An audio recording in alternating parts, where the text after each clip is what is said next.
ahora tenemos un nuevo video junto a Saludita y Andy Fox, en el que vamos a presentarles acerca de los cambios políticos, económicos y sociales de Chile a términos del siglo XIX. espero que les guste nuestro nuevo video. 1831 y 1861 hubo periodos de varios años en que el poder lo tenían los conservadores. En este tiempo los liberales mantuvieron sus ideas políticas y los liberales no eran gente con espada y escudo que buscaban proteger a las personas. En su mayoría eran señores de barba y su doctrina se basaba en defender la individualidad del pueblo y limitar la intervención del Estado en la vida económica, social y cultural. Bueno, en 1840 la corriente liberal fue fortaleciéndose hasta que llegó al poder en 1860. Fue fundamental que surgieran de quién sabe dónde movimientos como el Club de la Reforma, el Partido Liberal en 1849 y la Sociedad de la Igualdad. Bueno, pero también estuvo la cuestión del sacristán. En 1856 fue un año de relaciones tensas entre la iglesia y el Estado, pues el arzobispo Valentín Valdivieso expulsó a un sacristán de la iglesia de Santiago, y el caso fue llevado a los tribunales de justicia, que falló a favor del sacristán, y el obispo de manera infantil alegaba que la justicia civil no tenía competencia en asuntos de la iglesia. Inocentemente pensaba que el presidente Manuel Montt le apoyaría. Ja, este solo validó el fallo de la justicia, dejándolo obispo como... Bueno, ya. Los presidentes conservadores estuvieron mucho tiempo en el poder debido al alto poder, valga la redundancia, que el Estado poseía. Una de las primeras reformas fue disminuir sus atribuciones, como la prohibición de la reelección inmediata en 1871, algo así como Maduro, que se reelige solo, y la incompatibilidad parlamentaria en 1874. Bueno, además de la reforma de constitución, se le dio protagonismo al Congreso, y de esto se puede destacar la inexistencia de la clausura del debate. Los proyectos de ley solo eran aprobados si los parlamentarios terminaban su discusión, y como todo buen político corrupto, algunos atrasaban estas innecesarias conversaciones para retardar la aprobación de algunas leyes. O sea, hacían lo que querían. La interpelación ministerial es una interrogación que se le hace a cada viejo senil del gabinete por parte de los miembros del Poder Legislativo para dejarles claros sus deberes. Esto terminaba normalmente la renuncia de algunos de los abuelos, por lo que siempre se rotaba el Consejo Ministerial. En la secularización de las instituciones, durante el siglo XIX los conservadores buscaban fortalecer el rol de la Iglesia y reducir el del Estado. Los liberales, en cambio, impulsaron reformas para reducir la influencia de la Iglesia. Una pelea de perro y gato. La libertad de conciencia en 1865 permitió a los creyentes de otras religiones practicar su culto de forma privada, pero manteniendo el catolicismo en el poder sobre las demás religiones. El fin del fuero eclesiástico de 1975 terminó con el poder de la iglesia para juzgar, siendo reemplazado por los tribunales civiles.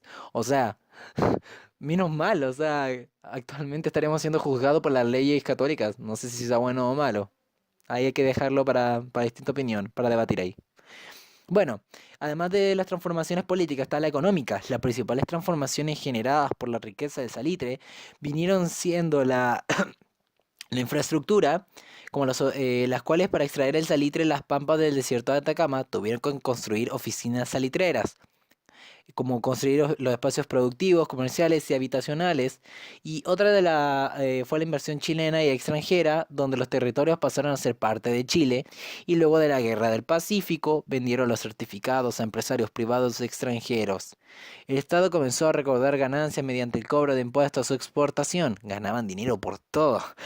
La migración de la mano de obra también fue una de las transformaciones generadas por el salitre, la cual fue un foco de atracción, y la población del centro-sur del centro-sur del país de Chile, que migró hacia las provincias del norte grande, tuvo ventajas como desventajas, generando importantes ingresos y avances materiales, pero profundizaron las diferencias sociales que ya existían.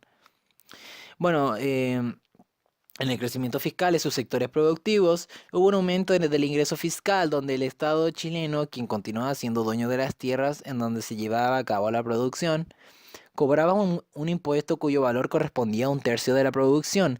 Es decir, el salitre se convirtió en la principal fuente de ingresos estatales. Hacia 1910, más del 50% del total de las entradas fiscales provenía del impuesto salitrero. Desarrollo de otros sectores productivos donde el auge de la economía salitrera también estimuló el crecimiento de distintos sectores productivos del país. La explotación salitrera generó un efecto dinamizador en el conjunto económico, el cual permitió la expansión del capitalismo desde mediados del siglo XIX. Eh, en el caso de la manufactura, en 1883 se fundó la Sociedad de Fenómeno Fabril, cuyo objetivo fue reunir a los empresarios industriales y apoyar al Estado en el desarrollo de este sector. Asimismo, en la agricultura y ganadería hubo una creciente demanda de alimentos originada por el desplazamiento de la población hacia el norte grande, y se incorporaron nuevos cultivos y nuevas razas ganaderas. Se intensificó la explotación en zonas como la Araucanía, Yanquihue y Magallanes.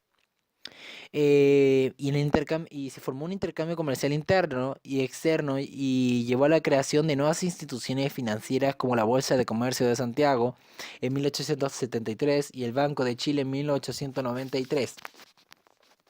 En el caso de la infraestructura, las obras públicas a lo largo de todo el país construyeron caminos, puentes y puertos. También se instalaron las primeras líneas telefónicas y se extendieron los sistemas de alcantarillado y alumbrado público. Manito arriba por eso. Muy bien. El proyecto de mayor envergadura y repercusión a nivel nacional fue la extensión de líneas ferroviarias a inicios del siglo XX, las cuales cubrían gran parte del territorio entre Iquique y Puerto Montt. Otra área de inversión fue la infraestructura hospitalaria, con la construcción de los hospitales de Salvador y San José de Santiago y del Hospital San Agustín de Valparaíso.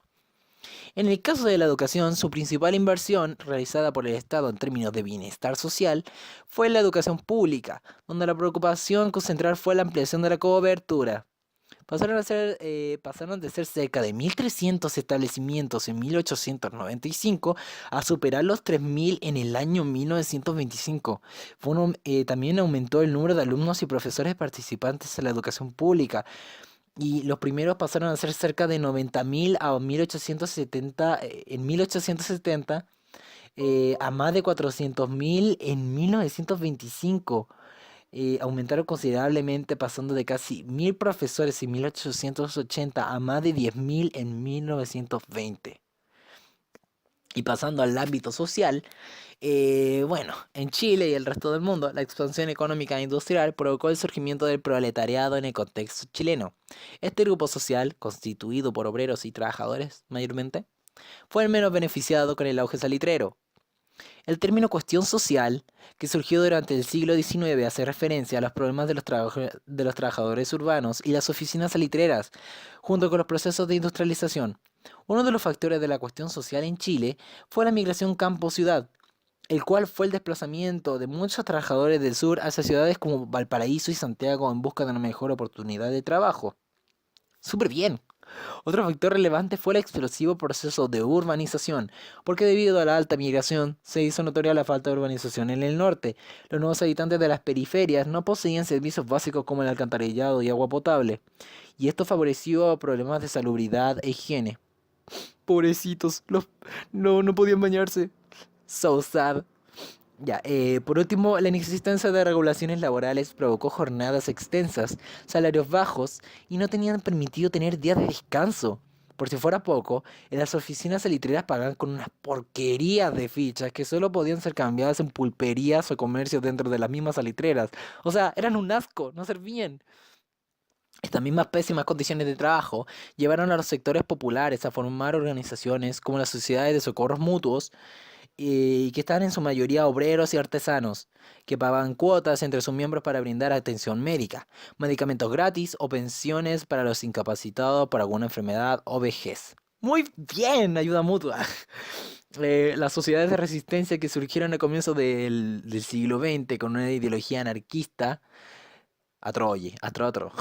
siempre en la escuela, se caracterizaban por oponerse a cualquier tipo de negociación, y en los conflictos se utilizaron como método de lucha el sabotaje, el boicot y la huelga general.